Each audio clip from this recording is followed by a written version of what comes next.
las Liliana, Sí, un minuto. escucho. Llevé y hice fotocopiar toda, espera que no salgo, todos los archivos de la clase pasada. Chicas, arranca. Bueno, vamos a arrancar con, Sí, hacer un libro, tenés que sacar un libro. Sí, vos arranquemos. sabés Ya que vamos a te leer. iba a decir que a veces lo quiero ver y me cuesta ubicar dónde estaban, en qué época, en qué año lo diste. Y bueno, lo tengo ahí en la compu, qué sé yo dónde, ¿viste? Bueno, ya voy a comprender Sí, entonces. En la Claro, famosa nube. Es En un la sí, famosa trabajo. en la nube. nube, pero Es un trabajo, no, pero aparte porque hay que sacarle partes, hay que claro, dar sí. Hay que cosas, pulirlo. hay que pulirlo, sí. pero Entonces, viste, Tete, a mí me pasa lo mismo. chicas, arranquen Gracias. con música un poquito. Vamos a escuchar los traspasos ya de los últimos periodos del barroco de un artista que se llama Domenico Scarlatti, italiano, obviamente, y la obra se llama Bello, bello, Scarlatti. Fandango. Bueno, me alegro. Fandango. Scarlatti era particular en el tipo de obras que producía porque no la vamos a escuchar por los instrumentos originales que él componía.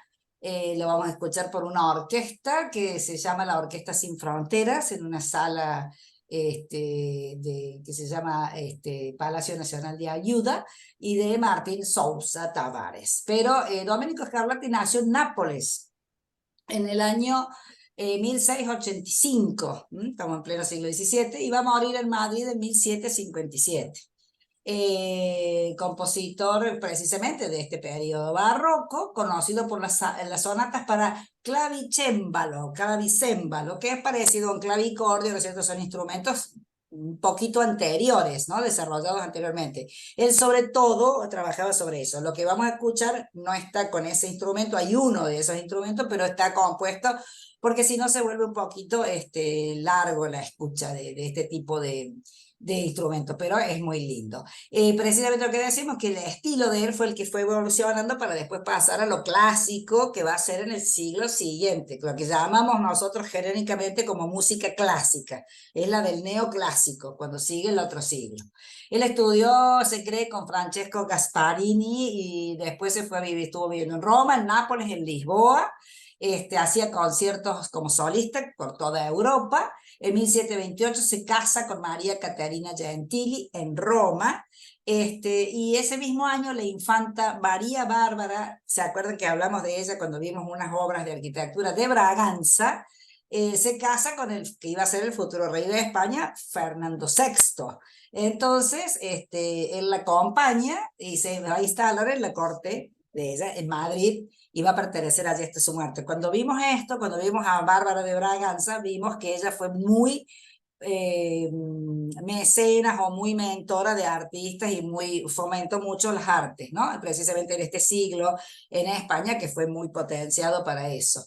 Hizo 555 sonatas, entre otras cosas, conocidas de clavicordio, y más de la mitad fueron escritas en los últimos años de su vida. Y allí es donde él queda como un innovador en la música. Compuso óperas, música religiosa, instrumental.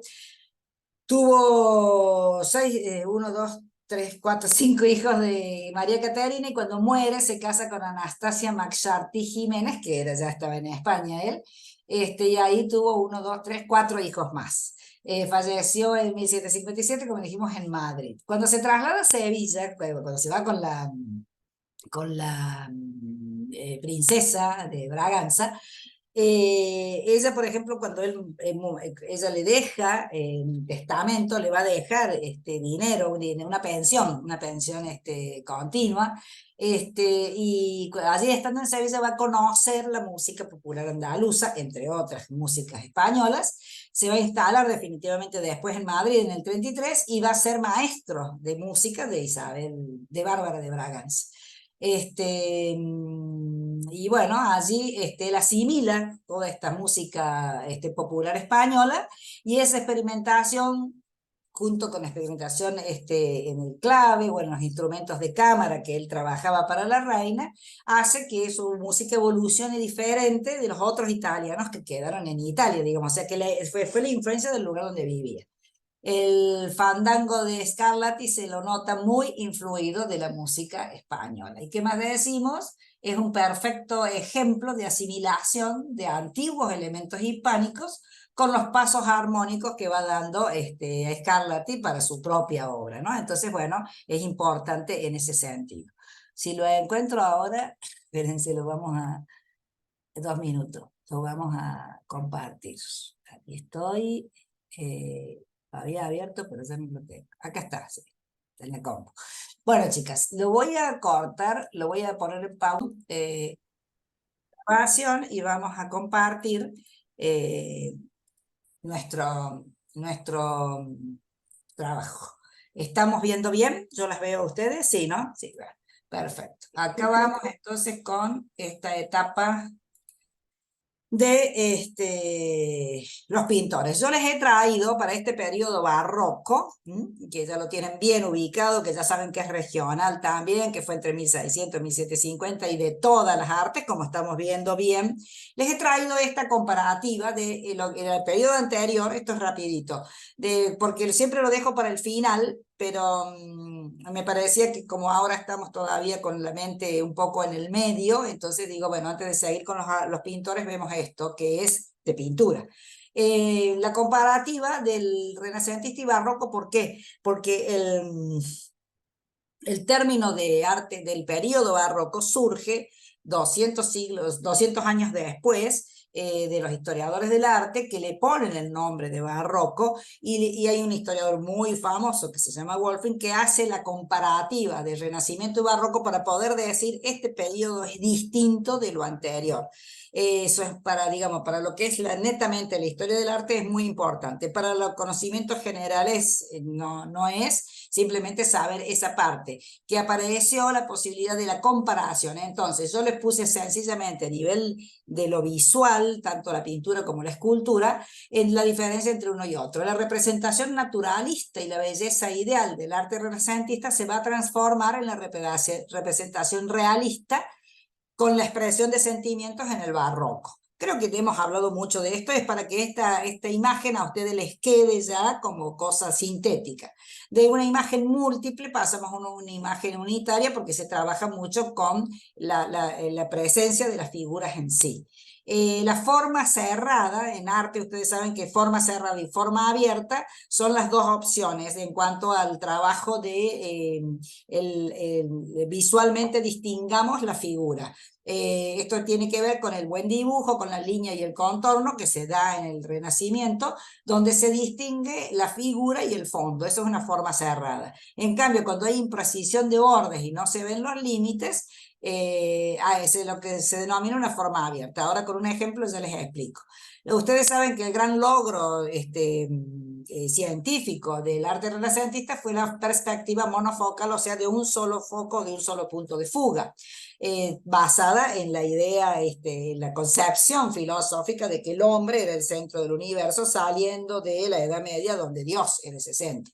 En el barroco la perspectiva se descentra, hay muchos puntos de fuga porque precisamente el hombre en este periodo está bastante descentrado. Aquí vemos una obra renacentista, la representación naturalista de Rafael Sanzio y sus Tres Gracias, y la representación barroca realista del mismo tema, Pablo Rubens, Las Tres Gracias, ¿no? Podemos ver bien cómo está trabajando en la sensualidad del tipo de cuerpo, el tipo de linealidad de la figura, o sea, precisamente la representación de la figura ideal contra la figura más realista de este periodo.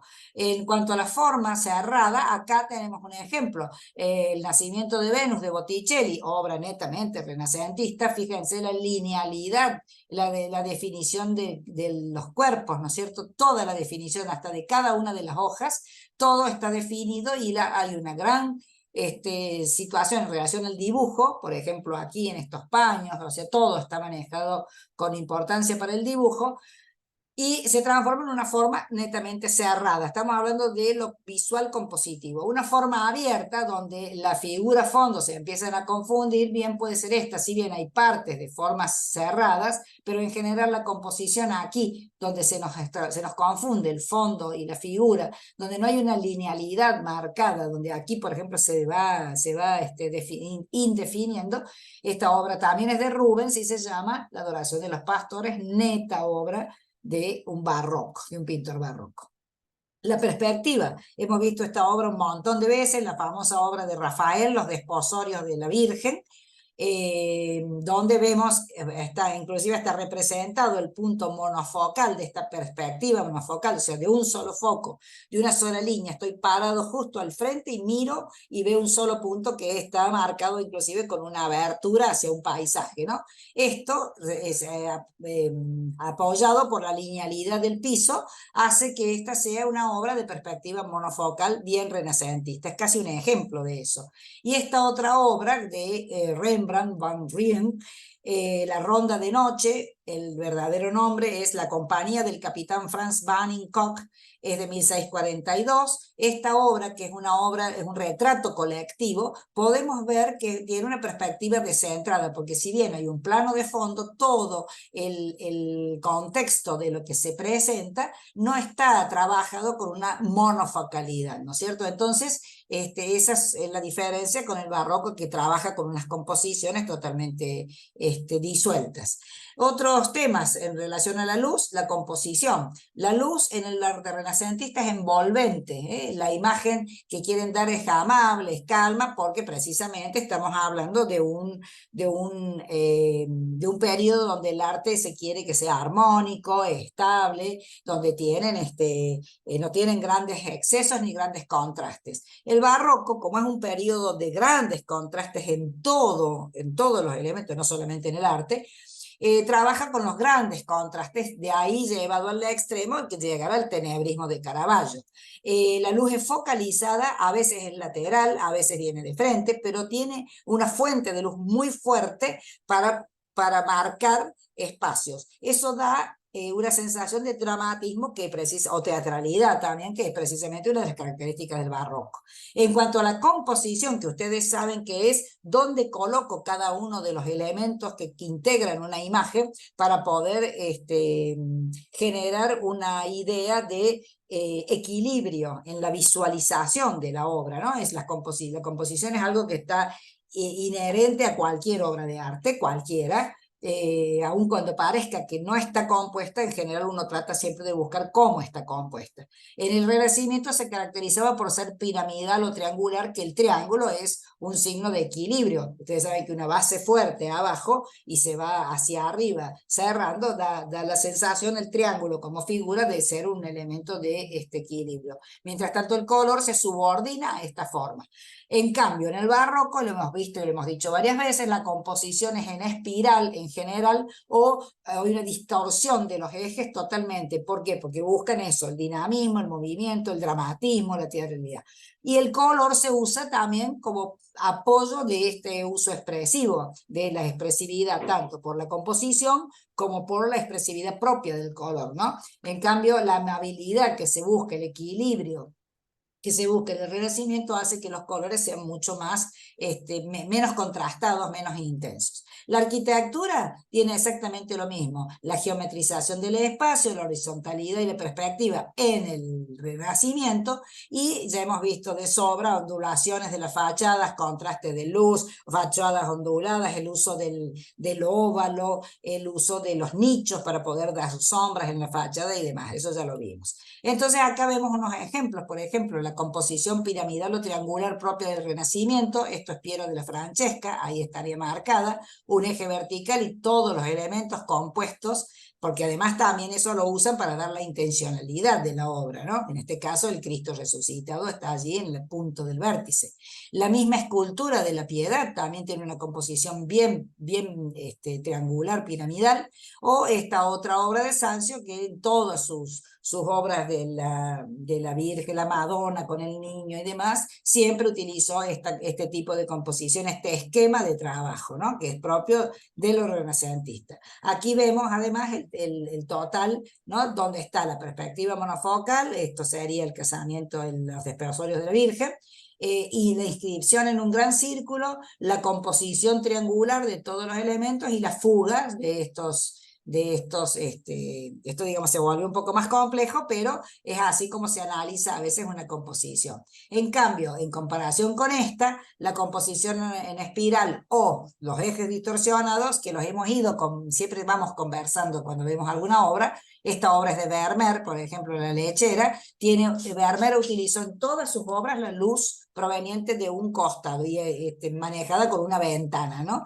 Muy focalizada, muy intensa, lo vamos a ver Vermeer. Y en este caso otra distorsión, ¿no? Hemos visto esta obra también, donde los ejes, o sea, ustedes ven que si bien vemos ejes diagonales, que es muy propio del barroco, estos ejes se equilibran, el artista va incorporando otros elementos donde va incorporando ejes que permiten equilibrar esa obra. Por ejemplo, el rapto de las hijas de Leucipo de Rubens, que ahora inmediatamente lo vemos, es la obra típica barroca, ¿no? Porque con tanto dinamismo, dramatismo, tiene todos los contrastes. Les he puesto un poquito más de elementos aquí, por ejemplo, la composición, además de la obra estar inscrita en un gran círculo, como se puede ver, la composición puede verse también como espiralada, porque nosotros la tenemos que ir viendo, ¿no? Así como la voy siguiendo, donde terminan, los ejes van marcando cada uno de los elementos que componen, y hay dos grandes arcos, digamos. Por esa razón estas dos mujeres están una arqueada para un lado y otra para el otro, donde terminan de cerrar las figuras aquí compositivamente. Rubens siempre trabajó con composiciones abiertas, usando el movimiento, la vitalidad, el dinamismo, usando las diagonales. Sus figuras son opulentas, sensuales, ahí vimos recién las Tres Gracias, con unos cuerpos bastante importantes. El primero privilegia el color de tonos cálidos y brillantes, los pone con manchas, con mucha materia, eso le da la posibilidad de dar más vitalidad, crea efectos teatrales en muchas obras, ahora lo vamos a ver, porque usa justamente los juegos de luces, ¿no? Entonces va trabajando con ese manejo de cómo va armando las obras. Les agregué además los 10 artistas barrocos que quisiera dar el pantallazo general para poder verlos, que son, aquí les queda esta guía. Michelangelo Merisi da Caravaggio, o llamado Caravaggio, ya lo vimos, en 1571, va a morir en 1610, muy joven. Aquí nosotros hemos visto que los tengo puestos para este periodo en orden cronológico por su nacimiento, para que ustedes vayan viendo cómo se superponían. Fíjense que hay artistas como Bernini, que si bien van a nacer en 1598, va a morir en 1680, o sea, va a atravesar todo el siglo XVII y los cruzó a todos estos prácticamente, ¿no? Rubens va a nacer en que es actualmente Alemania, en Siegen, en 1577, en aquel momento era el Sacro Imperio Germánico, y va a morir en Amberes, que actualmente es Bélgica, en 1640, mitad del siglo. José de Rivera, ya estamos en España, o sea, vamos por un italiano, un alemán, un español. Nació en Játiva, en España, en 1591, ya casi finalizando el 1500, va a morir en Nápoles en 1652, porque él se va a vivir en Italia y va a hacer todo su trabajo en Italia. La tenemos Artemisia Lomi Gentileschi, nacida en Roma, la única mujer que incorporó en esta lista. Nacida en Roma en 1593, va a morir en Nápoles también, en 1656, fíjense que casi cruzada con Rivera, que se cruzaron realmente. Gianlorenzo Bernini, nacido en Nápoles, 1598, y va a morir en Roma en 1680. Este es prácticamente el más longevo y es el que va a atravesar todos estos otros artistas que vienen más adelante, ¿no? Francisco de Zurbarán, o sea que aquí volvemos a otro italiano, dos italianos más. Francisco de Zurbarán, español, nacido en Fuente de Cantos, Badajoz, en 1598, va a morir en Madrid en 1664. Diego Rodríguez de Silva y Velázquez, o simplemente Diego Velázquez, nacido en Sevilla, 1599, va a morir en 1660, ¿no? Prácticamente transita el siglo completo, el siglo XVII hasta más de la mitad. Anton van Dyck, nacido en Amberes, 1599, también igual que Velázquez, y va a morir en 1641, 20 años menos, 20 años antes de Velázquez. Y vayan fijándose cómo todos ellos de algún modo u otro se van a ir cruzando en algún momento. Por ejemplo, Rubens con Velázquez cuando vaya a Italia, Gentileschi con Bernini o con Zurbarán también. Van Dyck, estamos hablando ya de los artistas del norte europeo, de lo que se llamaría la pintura flamenca. Y Rembrandt Hammerzoon van Rijn, nacido en Leiden, también del norte, 1606, va a morir en Ámsterdam en 1669. También transita prácticamente casi más de la mitad del siglo XVII. Y por último lo tenemos a Johannes Vermeer van Delft, nacido en Delft en 1632, ya estamos en otra etapa, ¿no es cierto? Y va a morir en Delft en 1675. Johannes Vermeer también es un gran artista del norte europeo de Flandes. Los repasamos entonces. Aquí está Michelangelo Merlini, Merisi da Caravaggio, que murió de 39 años, muy joven, su autorretrato. Pedro Pablo Rubens, con 63 años, va a morir. Este también es su autorretrato de 1623. Fíjense qué elegante que se pone. José de Rivera y Cucó, español, de 61 años, va a morir también con gran obra, El Españoleto. Artemisia Lomi Gentileschi, que en general se la conoce como Artemisia, va a morir de 63 años en Nápoles, cuando se vaya a vivir a Nápoles. Bernini, que lo hemos visto bastante en arquitectura, va a morir de 82 años. Este es su autorretrato, ya bastante grande, tiene varios autorretratos en la Galería Uffizi, con cierta edad también se ha hecho otros. Francisco de Zurbarán, también se supone que es un autorretrato que está integrado, es un detalle de una obra mayor, que va a morir con 66 años. Zurbarán, un gran artista también, español.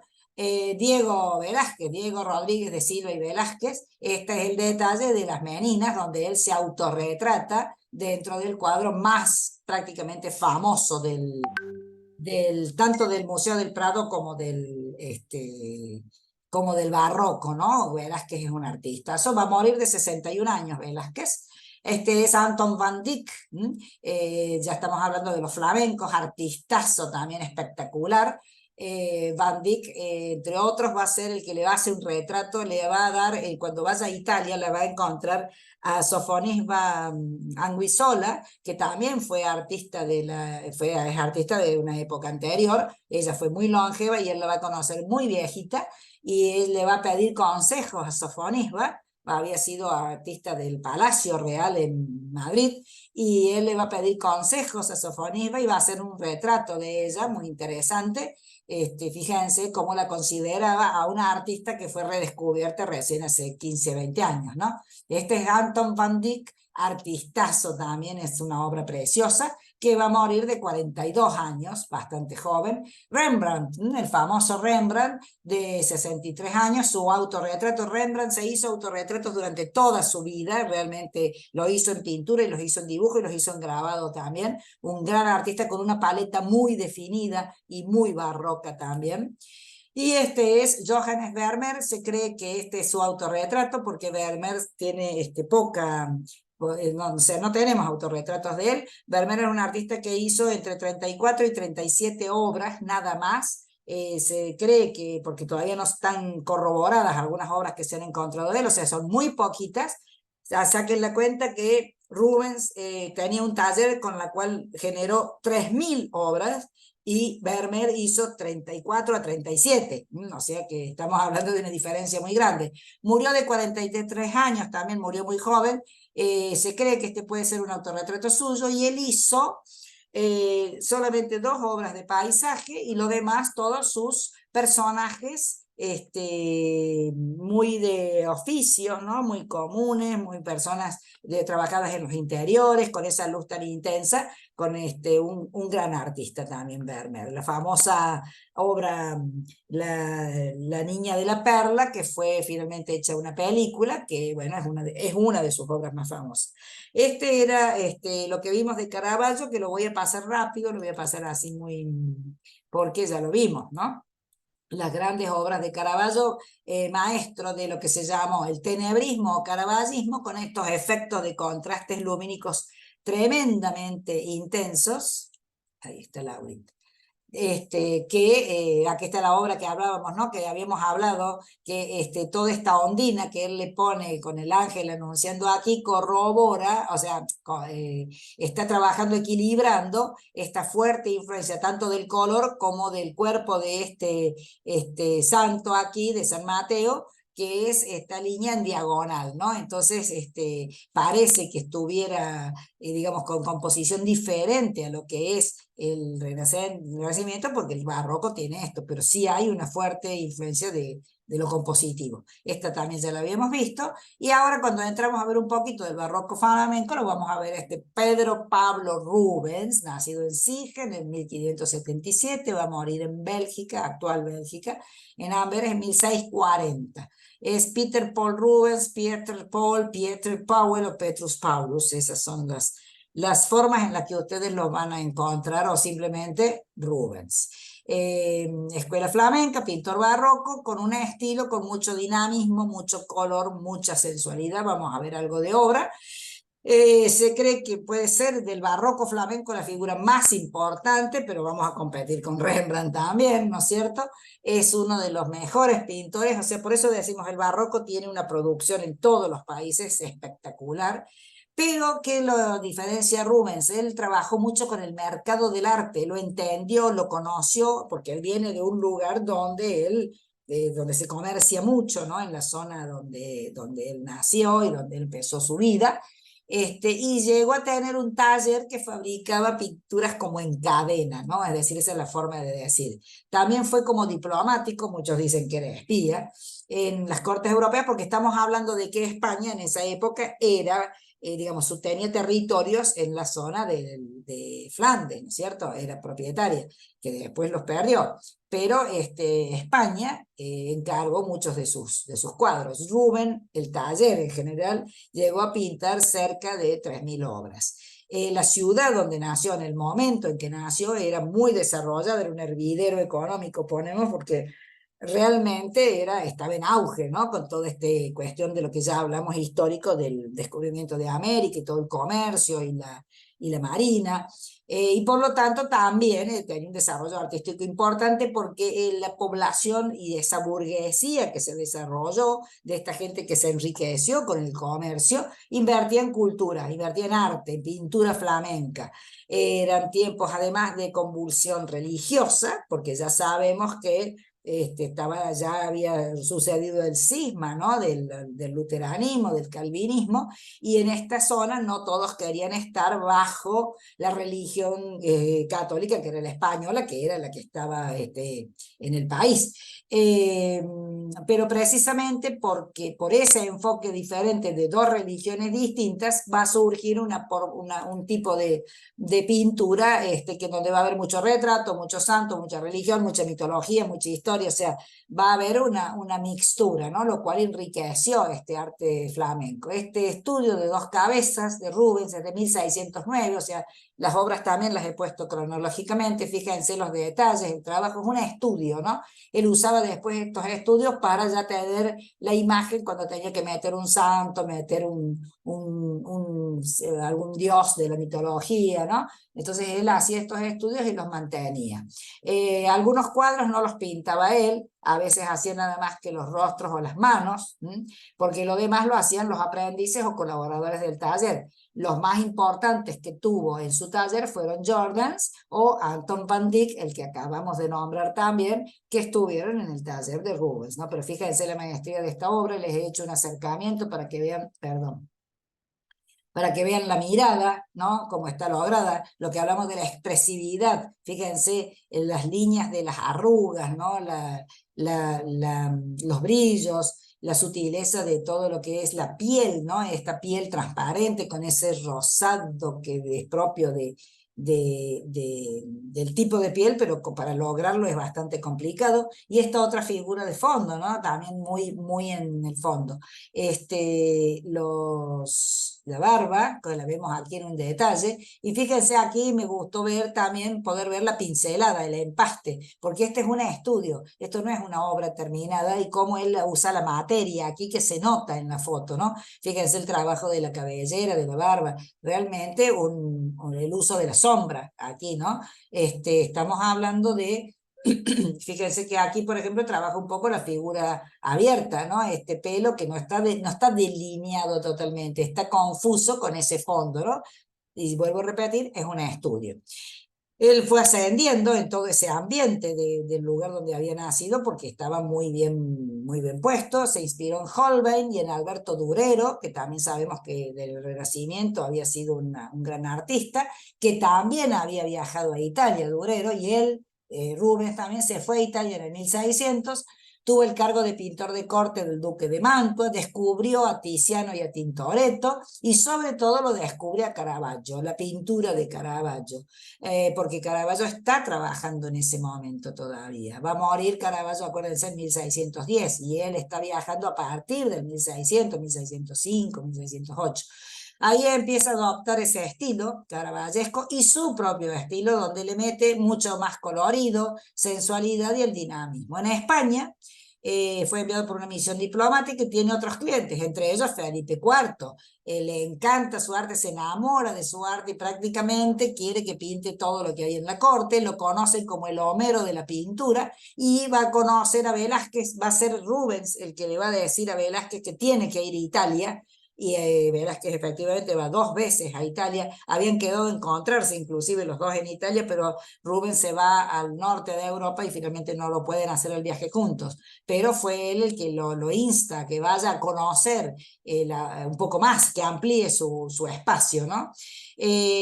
Bueno, pintaba musculosos los hombres porque bueno, le pareció fantástico Miguel Ángel cuando estuvo en Italia, y la carnalidad de las mujeres, que es conocida, inclusive ha sido objeto de mucho comentario. Aquí tenemos un autorretrato con su esposa Isabel Brandt. Fíjense, él es de 1609, esta obra, donde todavía no están fuertemente marcadas todas sus características, ¿no? Aquí tienen un modelito de sombrero, chicas, si quieren. Vemos cómo trabaja el detalle de las joyas, de la ropa. Él mismo se autorretrata como un gran caballero, con una vestimenta muy lujosa, ¿no? Esa fue su primera esposa. Bueno, lo que decimos, los encajes, los bordados, marca su habilidad, marca la influencia de la pintura de Tiziano, la pintura veneciana, por el tipo de colores que usa, el tipo de detalle que hace de las telas.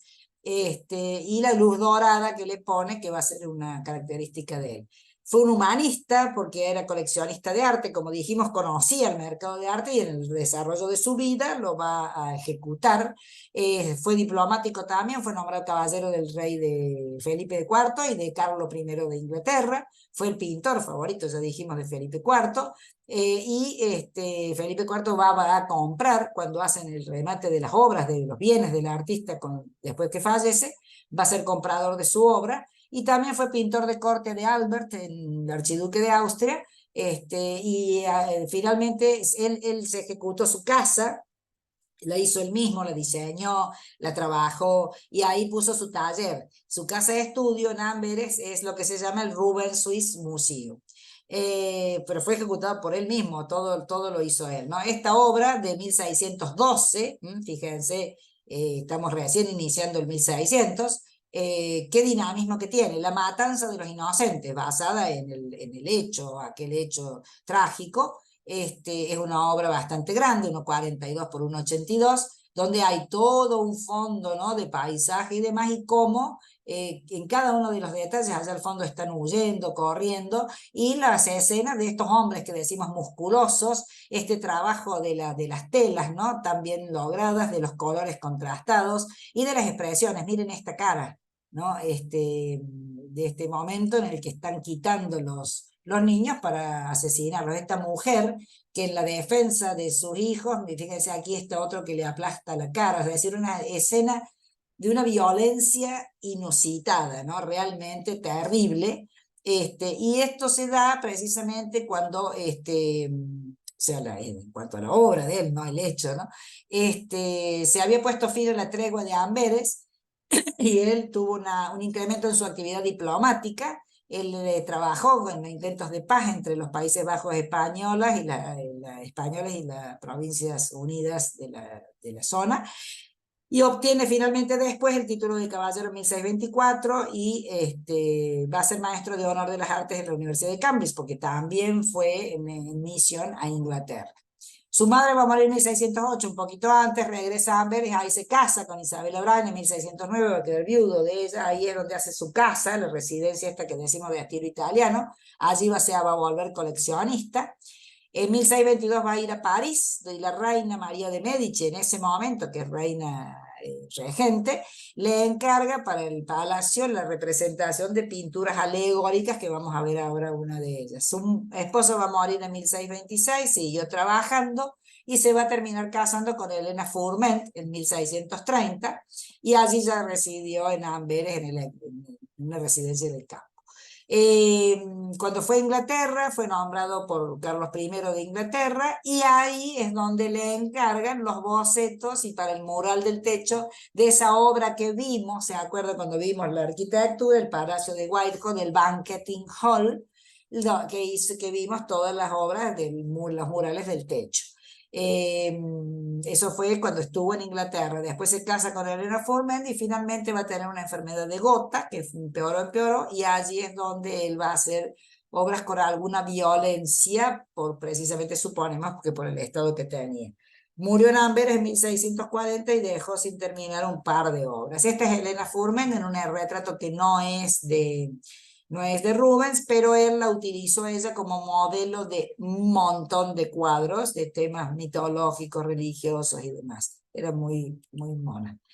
Aquí volvemos a encontrar el rapto de las hijas de Leucipo, es de ya 1616-1618, una obra también intensamente dramática, a pesar del colorido tan intenso y influenciado, ¿no?, por lo que ha ido aprendiendo en sus viajes.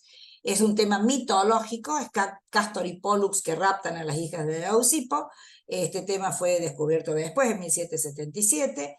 Y bueno, ya hablamos de la composición, no lo voy a volver a repetir, ya hablamos de los cuerpos, la forma en la que él trabaja los cuerpos y el color, ¿no? Les puse aquí un desarrollo de cómo se analiza un poco una obra. El encuadre, o sea, el punto de vista desde donde el artista mira la obra, es bajo. Es bajo porque así realza la figura. Es como que si lo estuviéramos viendo un poquito, no estamos parados del todo, sino que él baja el encuadre, a pesar de que el horizonte, siempre que uno mira el horizonte, esa línea está bien baja en relación a la altura del cuadro. Le da mucho protagonismo a todas estas figuras que están en primerísimo plano y hace que la composición sea súper dinámica, compleja y demás, ¿no?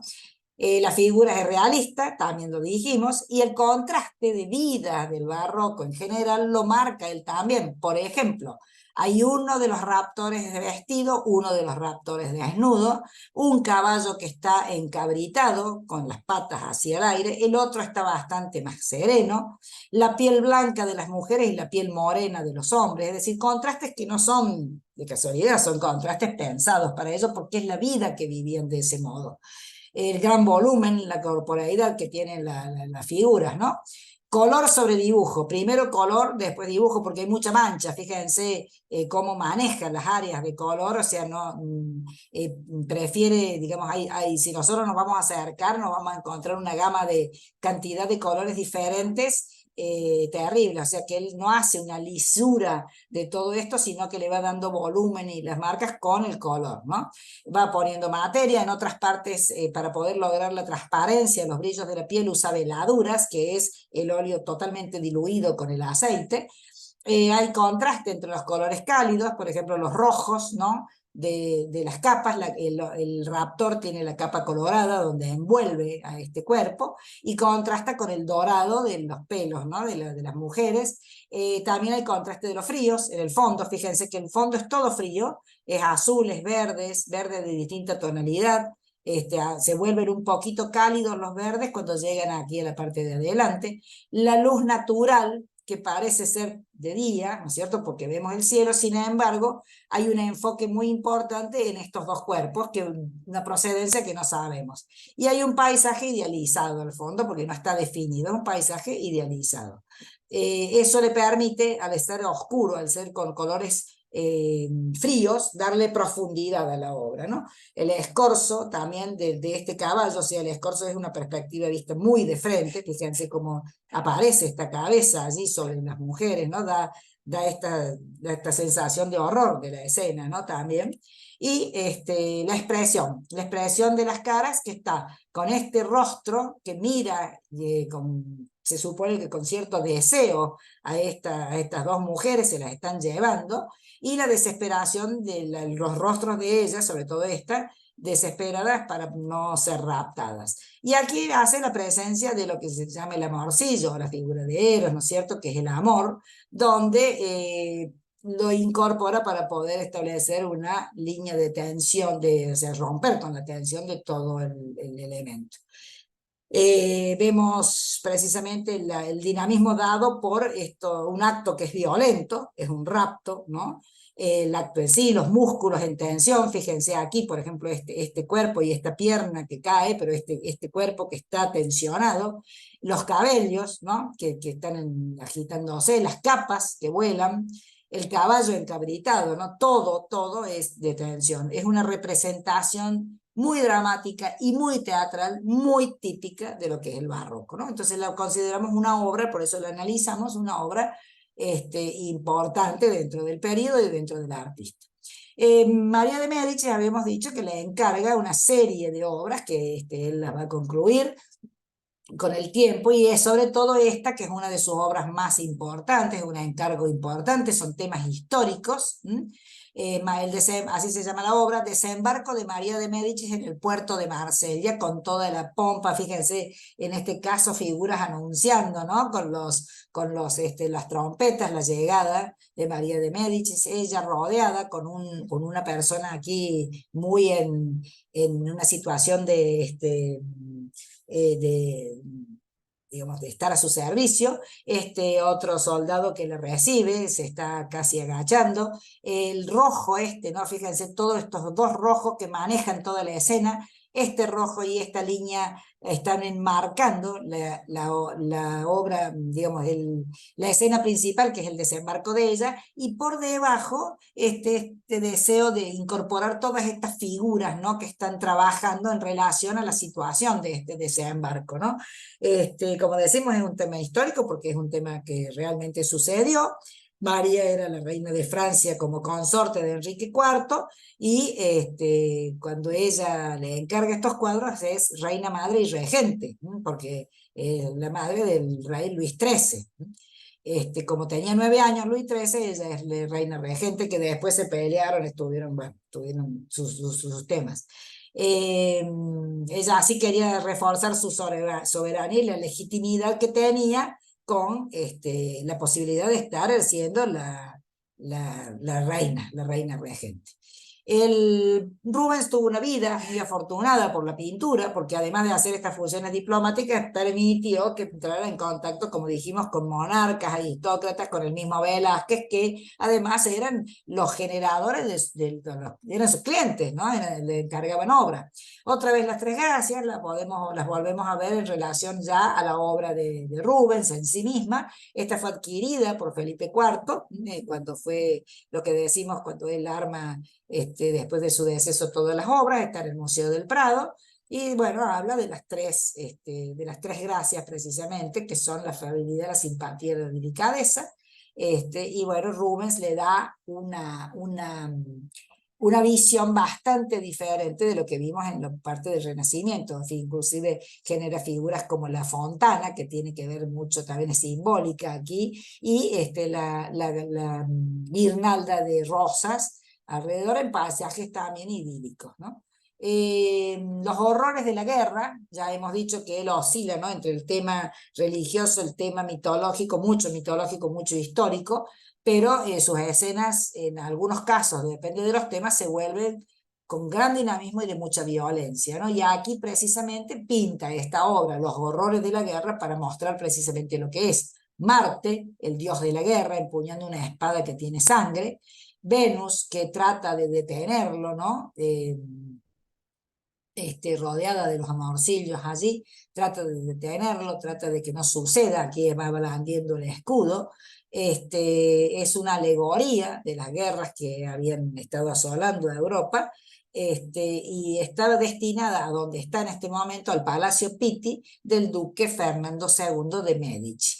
Es una obra alegórica porque, bueno, nos está mostrando los dos horrores que son la peste y el hambre, ¿no? Aquí vemos una mujer que está protegiendo a su hijo, aquí vemos una ninfa con el laúd roto, caída en el suelo, el otro músico en el suelo prácticamente muerto. Entonces vemos aquí el dinamismo de la escena, ¿no? Esta confusión de obra, de líneas, hay mucho color, está trabajando con el color, ¿no? Y a Marte, fíjense, está ennegrecido, ¿no? O sea, es una alegoría precisamente porque nos está mostrando la consecuencia de cualquier guerra, ¿no? Bueno, esto es un poquito lo que ya hemos comentado. Otra obra importante, Saturno devorando a su hijo, también está en el Museo del Prado.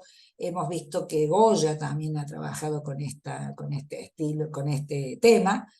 No es el único. Esto se fue encargado para decorar la Torre de la Parada, que era el pabellón de caza que Felipe IV se hizo hacer, un palacio, ¿no? Importante, y todo el área donde están actualmente las pinturas de caza. Esta es una obra que fue pensada para eso. Es una escena violentísima porque es Saturno que devora, ¿no? Está comiéndose a su hijo, como dice la mitología, y la cara de horror del niño, ¿no? Está precisamente la escena, está en el momento en que sucede. Las tres estrellitas de arriba significan el planeta Saturno, que bueno, las veían como tres estrellas en aquel momento. Y bueno, es una escena donde no hay color, ¿no? O sea, estamos bastante poco llenos de color, pero estamos con mucha luz, ¿no? La luz esa que siempre decimos que está muy focalizada, muy teatralizada. El banquete de Tereo, 1638, una obra grande, ¿no? Fíjense, bueno, tiene toda una historia este banquete, porque si se los puse, se los dejo ahí. No, no se los puse. Esta es una de sus últimas obras, prácticamente, que la deja al final de su vida. Tereo había violado a su hija, no, perdón, a su cuñada, que es esta, que ahora no me puedo acordar el nombre. Bueno, y esta es su esposa, esta es su esposa y esta es su cuñada. Y bueno, cuando se entera la esposa, la viola a la cuñada y le dice que no tiene que decir nada porque le cortó la lengua para que no hable. Y entonces, de algún modo, ella se encarga de hacer saber esta atrocidad y se entera su hermana, y enfurecida, entonces decide darle un escarmiento, y el escarmiento es que mató a su hijo, y al hijo de ellos dos, y se lo da de comer en un banquete. Y cuando él lo llama al hijo para que venga a comer, le dicen: no, lo tienes dentro tuyo, ya te lo has comido. Y bueno, ahí le agarra un rapto de desesperación, de locura, las quiere matar a las dos. Y allí es cuando la cuñada le trae la cabeza del niño para que él le crea, ¿no? Y ahí, digamos, esto es lo que sucede en este momento. Escena violenta también, ¿no? Si estamos hablando de que este barroco tiene estas cosas, ¿no? Estos contrastes, esta cuestión, nada idílico lo idílico del Renacimiento. Bueno, espero que les haya quedado claro. Rubens, que estamos hablando del norte de Europa, es un gran pintorazo. Como están por orden cronológico, lo vemos atravesando este siglo. Seguimos con José de Rivera, español, nacido en España, en Játiva, 1591, pero él se va a ir a vivir este es su autorretrato, se va a ir a vivir a Italia. Fue pintor, dibujante, grabador, pero hizo toda su carrera en Italia, primero en Roma, después en Nápoles. Se lo conoce como Giuseppe Rivera, obviamente, en Italia, y el apodo que tenía era Lo Spagnoletto, el españolito, y así se le dice, Rivera el españolito, porque era chiquito, era peticito, y bueno, y así le quedó el mote. Su estilo era naturalista, pero fue, bueno, estando en Italia conoce el caravallismo, va a ir al tenebrismo, va a tener un uso de color un poco más luminoso, lo influye Van Dyck también, y él fue el autor, el forjador, el armador de la famosa escuela napolitana, donde estos otros artistas van a estar incorporados. Es maestro de esta escuela, y seguía enviando obras a España, sin ninguna duda, por eso hay obra en España, y va a influir mucho en Velázquez y en Murillo. Se dice que Rivera tiene una obra truculenta y sombría como de terror. Estamos viendo que Rubens también tenía algunas obras bravas. Y Lord Byron dijo de Rivera, Rivera empapaba el pincel en la sangre de los santos, o sea, que de ese modo eran sus cuadros de martirios con mucho tenebrismo. Ustedes verán que por ahí podemos ver que no, porque tiene mucha obra de santos, San Andrés de 1616, fíjense cómo define, ¿no? O sea, volvemos a tener el tema de la luz, es fuerte el contraste, es caravallista, ¿no? Pero no tan intenso como Caravaggio. Pero fíjense cómo marca, por ejemplo, líneas aquí, ¿no? Con esto de esta luz que viene desde un cenital, ¿no? Muy focalizada también, muy teatralizada, este color incorporado allí. Miren las líneas, cuando uno habla de composición, ¿no? El autor no tiene necesidad de hacer esto, pero lo marca precisamente para darle equilibrio, lo refuerza con la luz y la sombra aquí, y lo equilibra con esta línea más bien circular, más bien con curvas, más móvil, con color intenso, ¿no? De este otro lado. Un artistazo, José de Rivera también, ¿no? La temática religiosa es muy de él, Bendición de Jacob es uno de los cuadros, la figura de los santos, acabamos de ver uno, con mucho realismo en el caso de San Jerónimo, San Andrés, cuadros de milagros, de martirios, el martirio de San Andrés, de San Felipe, episodios del Testamento, retratos de la Virgen, o sea, tiene bastante obra. También hizo mitología y también hizo retratos y una serie de los filósofos.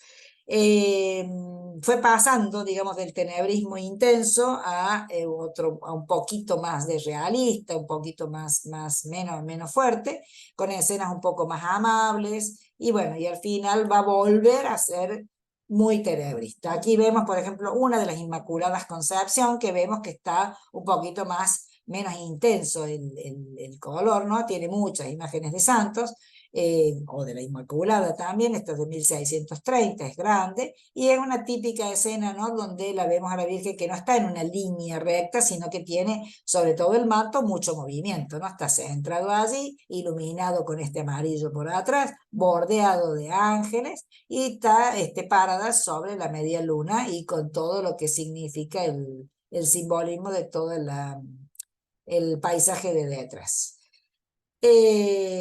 Bueno, ya dijimos todo esto con los contrastes que va teniendo, el cambio que va haciendo de su pintura, dentro de toda esa cantidad de retratos de santos. San Bartolomé, fíjense el realismo que le da a estas manos arrugadas, la frente arrugada, el trabajo de la tela, ¿no? Muy, muy bueno Rivera. Ticio, una obra mitológica, fíjense el enfoque, ¿no? Bien barroco, o sea, primero la paleta y después el enfoque, ¿no? O sea, una figura retorcida, da vuelta, el brazo por aquí, o sea, realmente se complicó un poco, digamos, la vida, pero al mismo tiempo da muestra de la maestría que tiene para resolver esta composición, ¿no? Súper iluminado, todo el trabajo de iluminación focalizada y la expresión aquí, un cuadro grande, también está en el Museo del Prado. Ticio, hacemos este comentario nada más, en la mitología es un gigante que es hijo de Zeus, fue castigado porque quiso violar por parte de Zeus a Leto, que era amante de Zeus, ¿no? En realidad parece que ese intento de violación fue instigado por la esposa de Zeus, por Hera, para vengarse de su marido. Ustedes saben que la mitología griega es así, o sea, llena de mucha tragedia y bueno, de todos estos entuertos, ¿no? Que es una maravilla. Bueno, ese es Ticio, ¿no es cierto? Que parece que no se sabe bien si fue enviado o no fue enviado. Para la obra encargada en el momento a este pintor Rivera, se puede pensar que se trata de un encargo real, porque sería una alegoría del poder de la realeza y la capacidad para infligir castigo al que no ataque el orden monárquico imperante, porque Ticio, bueno, fue sometido a tortura y a muerte. Aquí lo vemos, ¿no? Que le están atacando, y bueno, eso es alegórico de parte del monarca, ¿no? Como que vuelve a tener esta función, el arte un poco, digamos, ejemplificadora. Cuando hablamos de que él va oscilando entre el tenebrismo intenso, duro, a una escena un poco más influenciada por los colores venecianos y una escena más amable, podemos encontrar esta obra, El sueño de Jacob, que vemos que es una obra también religiosa, donde precisamente, bueno, es religiosa, pero estamos con una escena muy, muy amable, muy agradable. Está precisamente la figura de Jacob durmiendo y todo un paisaje un poco tranquilo. No lo ha trabajado de una manera intensa como pudo haber sido para intensificar la escena, ¿no? Es más bien naturalista, como decimos aquí. Tiene también este contraste lumínico fuerte, pero no llega a ser tenebrista. Tiene una paleta terrosa y es bastante dinámico como cuadro, porque, bueno, vamos viendo este hecho, ¿no? De este tronco con estas ramas, esta nubosidad iluminada, haciendo digamos, contraste de eje con estos otros, y el cuerpo de Jacob totalmente descansado, pero al mismo tiempo iluminada su cara, ¿no? Allí durmiendo, con esta marca, ¿no? de un cuerpo que no está laxo, tendido, sino que está en una pose también de cierto movimiento, ¿no? Bueno, y finalmente la Magdalena penitente, que sabemos, bueno, su obra es así. Fíjense el manto rojo e intenso, ¿no? Y esta cara realmente tan dulce, tan compungida, ha logrado una excelente expresividad en este cuadro de la Magdalena, que sabemos que así está. Y el último, Sísifo, es que ya es de 1650, donde vuelve a trabajar, ¿no? Esto de intensificar su dominio sobre las técnicas del cuerpo, ¿no? El trabajo del cuerpo en sí. Fíjense este cielo allí un poco tormentoso, ¿no? Este mito, este hombre que está condenado a subirle una piedra a las rocas de gran volumen. Cuando llega a cierto nivel se cae, ruedan las rocas de nuevo y tiene que volver a subirlas como castigo. Aprovecha para hacer este desnudo con esta gran luz focalizada, la expresividad de la cara, y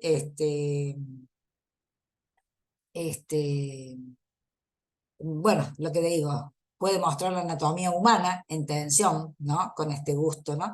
Y lo que se dice de este cuadro es que se interpreta hoy en día como una metáfora del absurdo de la vida humana, estar ocupándose de objetivos que al final no tienen importancia, como esto de permanentemente tienen que subir, llevar la roca y rueda y vuelve a tener que hacer ese trabajo de manera continua y permanente, ¿no? También es una obra con cierto mensaje, si se quiere. Esto lo pongo en otro color porque es un elemento extra, digamos, de hablarles de quién es Sísifo, que era uno de los 7 hijos de Eolo y Enareta. Y bueno, este castigo ejemplar, que ya lo dijimos, empujar una piedra cuesta arriba, pero cuando se va llegando a la cima vuelve a rodar y tiene que hacer eso todos los días. Frustrante y absurdo. Como ya les dije, hoy en día se lo piensa como una cuestión de lo absurdo a veces de ciertas vidas, ¿no? Esa es nada más que la cuestión. Siguiente pintora, la Artemisia, como le decimos, la Artemisia Lomi Gentileschi, nacida en Roma, muerta en Nápoles en 1656, o sea que ella tuvo también una vida bastante larga y una vida bastante movida, porque viajó bastante, fue circulando.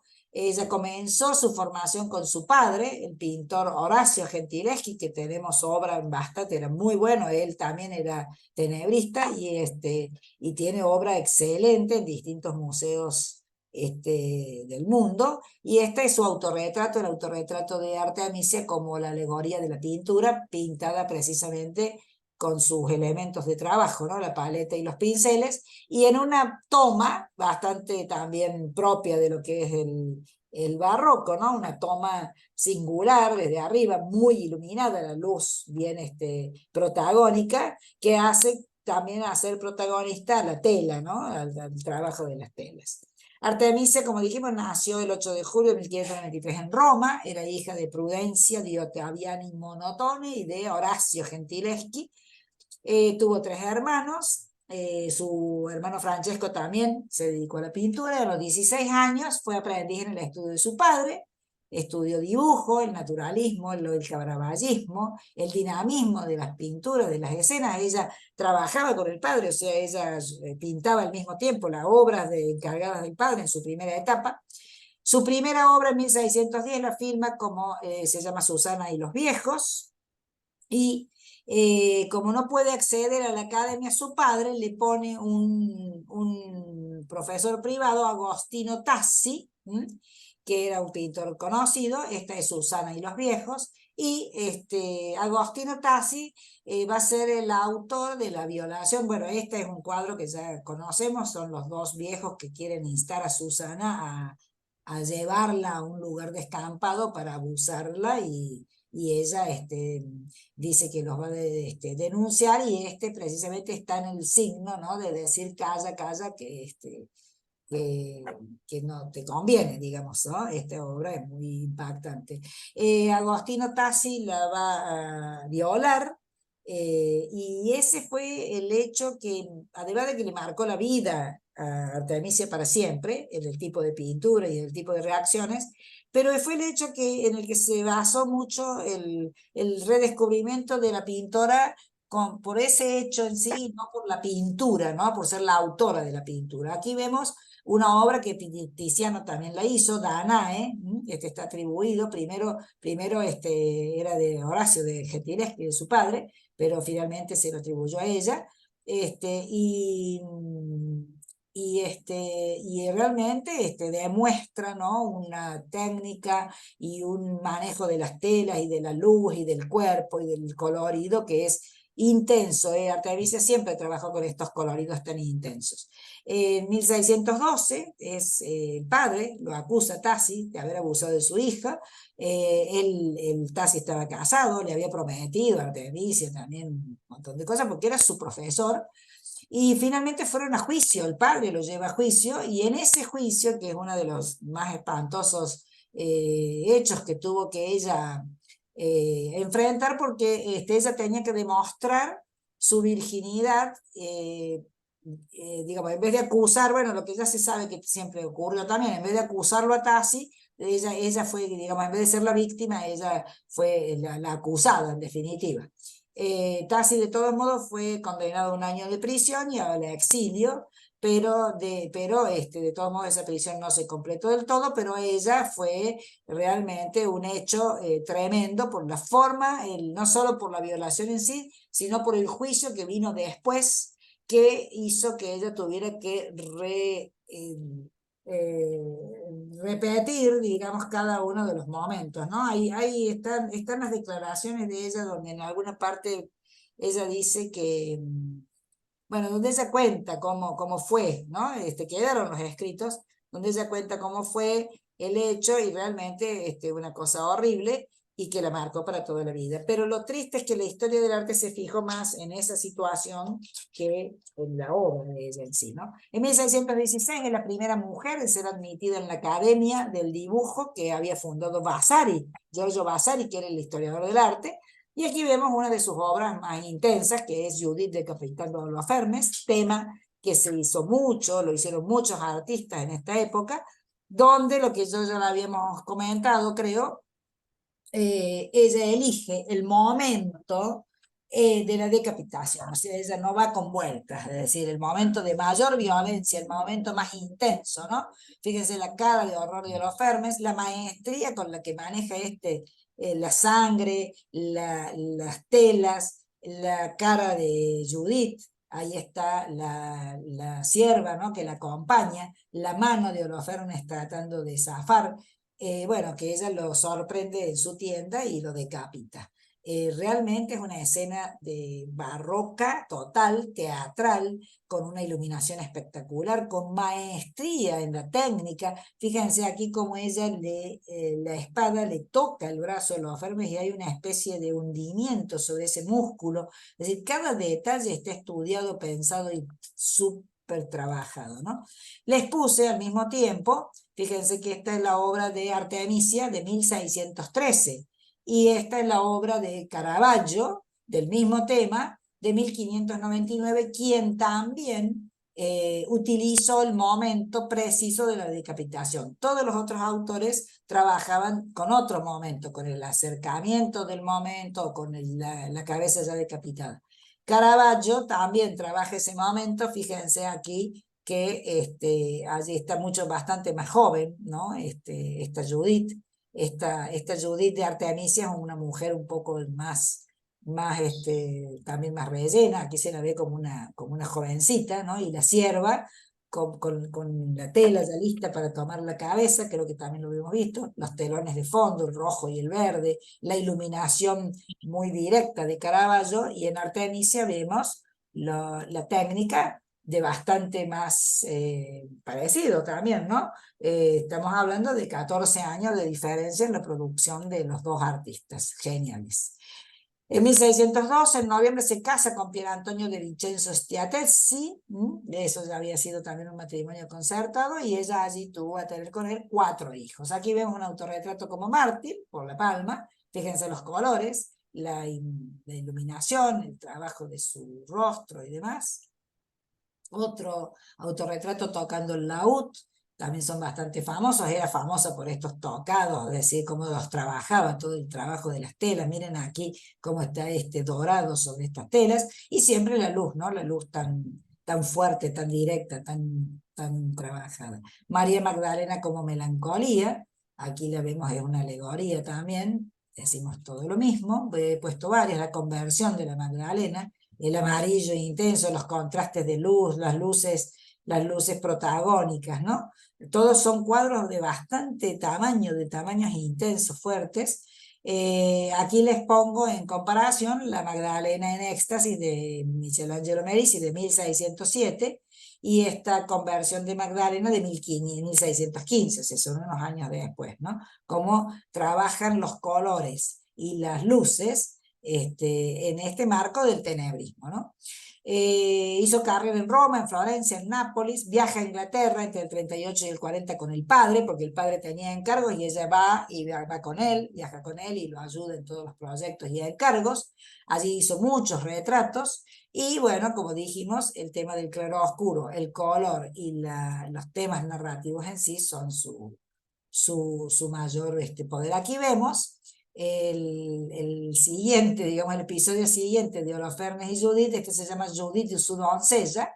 Fíjense cómo acá ya llevan en el canasto la cabeza de Holofernes con esta maestría que tiene de poner la criada de espaldas para mostrar la forma en la que maneja las telas, las luces, la espada cargada al hombro, ¿no? Aquí una mujer que siempre ha dicho a la crítica que toda su obra tiene que ver con la tragedia que le sucedió de la violación, ¿no? O sea, como que siempre ella pone una mujer fuerte, manejando la espada, cortando la cabeza, muy teatral esta obra también, excelente. Un retrato de un confaloniero, también son todos estos los encargos que ella iba teniendo. Esta es una obra bastante más clásica, más común. Y esta, sobre todo, Judith y su doncella se llama también, pero es de 1627.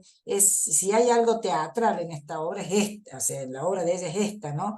Fíjense la luz, ella es como con la mano tapa la vela, fíjense el detalle de cómo la vela, la llama se tuerce un poco y cómo le da sombra, ¿no? Con la misma mano se da esa sombra, el manejo de las telas, ¿no? Estamos hablando del mismo tema de Holofernes, ¿no? De otro momento, ya está la cabeza acá envuelta en están viendo que no las descubran, la teatralidad dada por por estos telones, ¿no? El contraste de los rojos y los verdes que son complementarios, el amarillo y el violeta que también son complementarios, un manejo del color espectacular, de las expresiones, de los cuerpos, de la luz sobre todo, ¿no? Realmente Artemisia ha sido una artista de primera. Tiene mucha madurez como artista, ¿no? En esta obra que vimos, El dominio de la luz. Es un cuadro de grandes dimensiones, es de 1,82 por 1,42, está en Estados Unidos este cuadro, y la teatralidad y las sombras, que es lo que ya hablamos. Ella aprovecha para manejar esto, ¿no?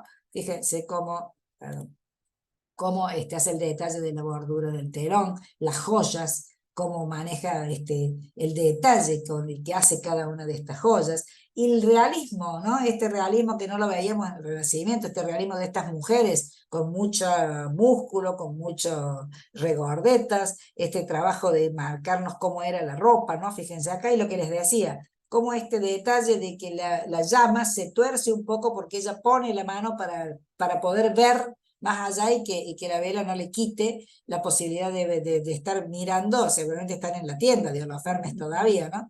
De estar mirando si viene alguien, ¿no? Excelente en este caso, ¿no? El trabajo de la luz. Bueno, ahí les comento quién era, pero ya lo hemos hablado de lo de Holofernes, y con este lienzo precisamente lo que pongo aquí es que ella... bueno, ella se incorpora a este tenebrismo de Caravaggio, ¿no? La vela, este papel que se le otorga va a influir en Van Honnstor o en Georges Latour. Georges Latour se lo considera como el más famoso de la escuela francesa de los tenebristas. Aquí vemos la otra parte de abajo, cómo ella trabaja, como les digo, los complementarios, ¿no? Los colores complementarios, cómo juega con eso, el detalle del moñito aquí de la cierva, es decir, cómo a la cierva no le pone el mantón y ninguna joya, ¿no? No tiene absolutamente nada, en cambio la Judith sí. Bueno, todo lo que implica el detallismo. Esta obra es la de Georges Latour, estamos hablando de la misma época, 1642-1644. Dijimos, Georges Latour es uno de los mayores tenebristas franceses, la Magdalena penitente o de la lamparilla, y bueno, tiene todos los elementos, este contraste que da la vela, bueno, habíamos hablado de a raíz del vanitas, ¿no? El uso de la calavera, la vela que se está consumiendo, o sea que tiene que hablar sobre la vida, ¿no? El consumo de la vida y demás. Esta obra de Judith es de 1627, la de Georges Latour, estamos hablando de un poco más, 20 años después. Están todos los elementos, ¿no? Los libros. Allí tiene una gran maestría también Georges Latour, fíjense cómo refleja cada una de las cosas, los libros, estos que son como rellenos pero blanditos, esta vela, como va pasando el humo que va dibujando allá arriba, el contraste, realmente de excelencia también Georges Latour, y tienen otro detalle de cómo manejan las telas y la impresión, ¿no? Aquí ese ojo que tiene hasta un puntito de iluminación con esta vela que contrasta tanto. Bueno, es una comparativa nada más posterior a lo de ella. Una obra más de Artemisia, ya terminamos, Esther y Asuero. Esta tiene también todo un elemento porque Esther se desmaya ficticiamente frente al rey, y cómo también ella utiliza un momento determinado, ¿no? Fíjense la expresión, se está desmayando, la sostienen las doncellas, y sin embargo él se está como parando, ¿no? Es decir, la sorpresa que le produce, y todo un escenario, ¿no? En toda esta obra. 2 metros por 2 metros 73, es enorme, y todos los detalles de Artemisia, aparte de la luz, el color, el detallismo de todo lo que ella va a pintar allí, ¿no? Es una gran artista. Corisca y el sátiro, también, siempre sus temas, ¿no? Sus temas son, por eso es muy lógico que las feministas la han tomado hoy en día como un ícono, Artemisia también, sobre todo la obra cuando ella decapita a Holofernes, ¿no? Como una asociación a quitarme de encima al hombre violento o el patriarcado, pero realmente ella elige, se son encargos Los también. casos de femicidio. Sí, claro. Entonces ella son encargos, pero ella también le da su enfoque. Esta es una de las obras que a mí más me gusta, La Venus Durmiente, ya hemos visto muchos autores que trabajan con este tema, el amorcillo que la está, fíjense el abanico, el detalle del abanico de plumitas de avestruz, el paisaje abriendo el fondo del cuadro, cosa que no ha hecho antes, y el contraste del rojo, el azul, este azul espectacular que ella lo utiliza, y esta blancura de ese cuerpo iluminado, ¿no? Realmente dominio del trabajo del cuerpo, dominio del color, de los detalles, de la luz sobre todo. Este también es un óleo que está también en Estados Unidos, me parece perfecto. La otra, Susana y los viejos, ella ya hace dos versiones. La otra era de 1610, esta es de 1649. Ha transcurrido la vida en el medio, ¿no? Sin embargo, después en esta misma fecha hace otra versión más de Susana y los viejos, que no la puse, pero fíjense cómo hay otra imagen, ¿no? Distinta. Ella ya incorpora otro paisaje y al mismo tiempo otra imagen menos lasciva de parte de estos dos personajes en relación a la primera que vimos. También este es el otro tema que se ha tomado como que es emblemático del suceso de su vida. El nacimiento de San Juan Bautista, que sabemos que es un tema muy recurrente también de la época, y tiene varias partes, otro cuadro que se lo ve como muy feminista por la cantidad de mujeres que están trabajando alrededor de un parto, la atención de un niño, porque es el nacimiento de San Juan. Sin embargo, no estaba dentro de las intenciones de ella marcar eso. El único hombre de este cuadro, que está en el Museo del Prado y que es bastante grande, también un 84 por 2,58, el único hombre, como podemos ver, presente en la escena, además del niño, es el padre del niño, y que está allí, Zacarías está escribiendo el nombre del nacido, porque de eso se trata el episodio. Él había quedado sin habla, porque no creía que podían, con la edad que tenían, tener un hijo, y cuando él escribe, como le dicen que se va a llamar como él, y él escribe que se va a llamar Juan, allí recupera el habla. Y ahí el recurso de nuevo, ¿no? De la ventana abierta, este cuadro, digamos, forma abierta aquí, donde no podemos ver muy claramente las figuras, y esta forma más cerrada aquí, más marcada, ¿no? Para mostrar esta salida de la imagen, de nuestra visión como espectadores del cuadro. Un recurso que es bastante renacentista, pero que ella lo está usando para darle liviandad a esta escena, ¿no? La luz también protagonista, y una escena muy en un interior. Ahí vemos los detalles de la parturienta con su asistente, y Zacarías escribiendo, como ajeno a la escena principal, ¿no? Esta obra fue una obra encargada por el virrey de Nápoles, que era el conde de Monterrey, para Felipe IV. Se le encarga a este hombre, el virrey de Nápoles, a Máximo Stanzione, que era pintor napolitano. Era competidor de Rivera, ¿se acuerdan de José de Rivera, que lo vimos recién, que estaba en Nápoles también? Pero como el encargo era mucho, porque eran 6 obras de ese tamaño, él le pide colaboración a Finoglia y Artemisia Gentileschi. Finoglia no está, ese cuadro no se lo consiguió, y el Museo del Prado posee la serie de Stanzione y el de Artemisia. Por esa razón está allí este cuadro, que es grande y que es muy significativo de la última época, de la última tarea de Artemisia, ¿no? Artemisia, como muchos otros, incluyendo Caravaggio, fue olvidada durante muchos siglos.